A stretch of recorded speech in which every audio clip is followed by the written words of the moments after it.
I said the biggest part of like Africans and like their culture is centered around the family because they don't have a lot else. They basically have their family. So weddings are a huge deal. Funerals are a huge deal. Babies being born is a huge deal. Baptisms are a huge deal. Not just in our church, but like in any church, when someone gets baptized is a pretty big deal. When it comes to holidays, like they don't really celebrate a lot of holidays. Like in Cameroon, I can think May 20th. That's Unification Day. It's like their Independence Day, because Cameroon used to be divided into two. There was the English-speaking Cameroon and French-speaking Cameroon. And since they both had different Independence Days, when they finally joined together to make one Cameroon, they're like, okay, this is our new Independence Day. So it's like the big official holiday. And a lot of businesses are closed that day, so it kind of makes it hard to get around because a lot of taxi drivers take the day off. People don't really do much for that. Christmas is interesting. It's sort of seen as like a holiday for kids.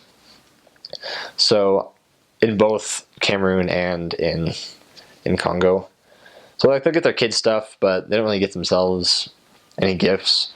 They go to church, of course. Easter's a big thing. Palm Sunday's a big thing. They celebrate that by going to church. The really big holiday for adults is New Year's.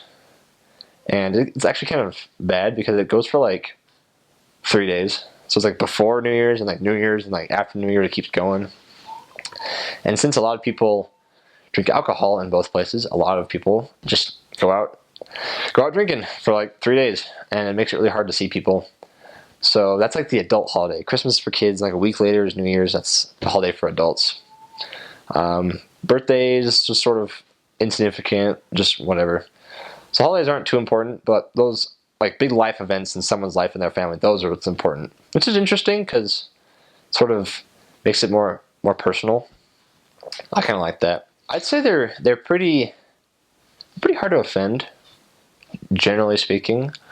They're pretty easygoing people. They're very accepting of foreigners, and they're pretty understanding too. Like I said earlier, they're very open. They're not afraid to tease you as well, a lot, relentlessly.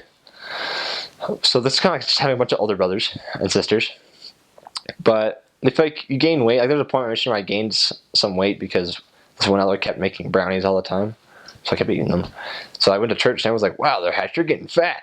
And that's just what they say. Like they don't mean to offend you. Like you might get offended. That's just us as Americans. Like we don't really talk about that. Them, whatever.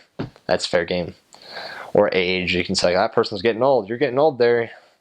That's okay. So don't worry too much about like offending someone, asking how old they are. Toward the end, I even started asking people like how much they weigh, how tall they are, and that was okay. But one thing that's a big do is always remember like if you like walk in and there's like a group of people, and make sure you say hello. And it's best to shake everybody's hands because they're it's very important to them, like greeting people. I don't know why. We don't really do it in America. Like I know missionaries are supposed to shake hands like anyway, but like, make sure you shake hands with everybody, like, even like little kids, because they teach like 2-year-olds to shake hands. So kids will wanna shake your hand. So you get used to a lot of handshaking, and they will get offended if you don't greet them, and if you don't say goodbye, if you don't shake their hand, goodbye and hello. So again, sort of people based. And one other thing is they like it when you stop by to say hi. That's literally all you have to say is hi, and they're cooking. So if you're walking somewhere, this happened to me all the time, and we'd like make friends with someone who worked at like a little booth outside. I gave him a brochure. Never came to church, never read it, but like he's just still a cool guy. If we would walk by and we didn't say hi, he'd get offended. He'd like, why didn't you say hi to me? I saw you walk by the other day, you didn't say hi. Oh, sorry, we didn't know. We barely know this guy, but we pass by, we say hi. He says hi. How's it going? It's going good. Okay, have a good day. See ya. And we do that every day with a lot of people. Or if you're just in the area, pass by a member's house, stop by, say hi. Because if they hear you're in the area and you didn't pass by to say hi, they might get a little angry. Another big thing is food. Because they like I said, they're very nice to foreigners. So they'll want to give you stuff to eat. Make sure you don't eat all of it, because sometimes like they haven't eaten yet. Because the order of eating goes like, the guests are number one, That's how you treat them. You treat them very nicely. Then like dad is number 2, and then like if there's any like uncles or like grandparents, then they're next. Well, grandparents would be above dad, but like any uncles, cousins, like they're next. Then mom, then the kids. So make sure that everyone else is eating first. Otherwise, you might be eating the kids' dinner, which would be unfortunate.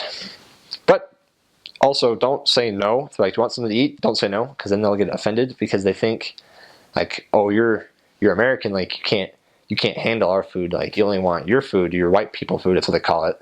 Although if you ask them what white people food are, they can't quite describe it. They don't know what it is. They just something they say. So eat what they put in front of you because it's good. Unless like you get the feeling not to, then don't eat it. And make sure you ask what's in it, because sometimes people will go out in the bush, out in the jungle, and they'll hunt bush meat, which is basically like monkeys, armadillos, these weird like took a crocodile and shrunk it down to like this big. I don't know what they call them. They're kind of weird looking. And like I assume they taste good because people eat them. I've never knowingly eaten them, but they're illegal. And it's kind of dirty meat as well, so avoid that as best you can. But if they give you food, eat it. If they give you something to drink it. It's pretty similar. Like I feel like if you offered someone dinner and they're like, oh nope, then you'd be like sort of taken back, because that's just how we humans are for some reason. So